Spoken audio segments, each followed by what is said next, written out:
चलते हैं अपने संवाददाता सौरभ श्रीवास्तव के पास। सौरभ, आपसे जानना चाहेंगे 8% की ग्रोथ रेट पर एक बार फिर से भरोसा दिलाया है प्रधानमंत्री ने, क्या कहना है आपका?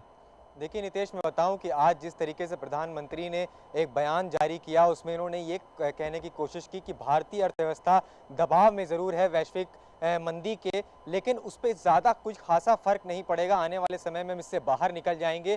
जो ये जी। पॉजिटिव सेंटिमेंट्स उनने भारतीय अर्थव्यवस्था, भारतीय सेक्टर्स को में डालने की कोशिश करी है, वो अपने में काबिले तारीफ ज़रूर है। भारतीय बाजार ने उस पर आज शेयर बाजार ने आज पॉजिटिव रिएक्ट ज़रूर किया उसके बाद। जी। लेकिन मैं बताऊं आपको कि इस वक्त जितने भी भारतीय सेक्टर्स हैं वो सब मंदी की चपेट में आ गए हैं, जिसके चलते कल ही जो है लाल कृष्ण आडवाणी के घर पे सारे दिग्गज उद्योगपतियों ने बैठक करी। उस बैठक के दौरान कई मुद्दे उठाए गए थे। उस बैठक में रियलिटी सेक्टर्स जो बुरी तरीके से मंदी की चपेट में है, कंज्यूमर्स नदारद हैं रियलिटी सेक्टर से, उनकी जो स्टॉक्स हैं, शेयर प्राइसेस हैं, वो बुरी तरीके से पिट रहे हैं भारतीय शेयर बाजार में। ऐसी सूरत हाल में उनको बेल आउट्स की ज़रूरत है, उनको राहत पैकेज, फर्स्ट एड की ज़रूरत है। लेकिन सरकार इस वक्त जो है वो किसी भी तरीके से उनकी मदद करने में पीछे हटने की कोशिश कर रही है, पल्ला झाड़ने की कोशिश कर रही है और ये कह के बचना चाह रही है कि भारतीय अर्थव्यवस्था सिर्फ दबाव में है।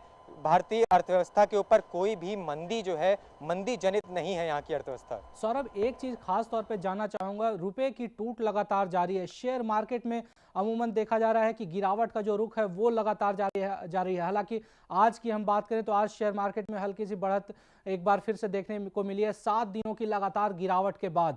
तो ऐसे में क्या कहा जाए, एक्सपोर्ट की दर जो है वो भी कम हो गई, 15% तक की गिरावट आई है वहां पर। यानी कि तमाम आंकड़े जो हैं वो सबूत ये पेश कर रहे हैं कि मंदी की चपेट है, लेकिन प्रधानमंत्री का ये कहना कि वो मजबूती से निकल जाएंगे और कोई खास असर नहीं पड़ेगा, कितना इत्तेफाक रखते हैं इससे आप?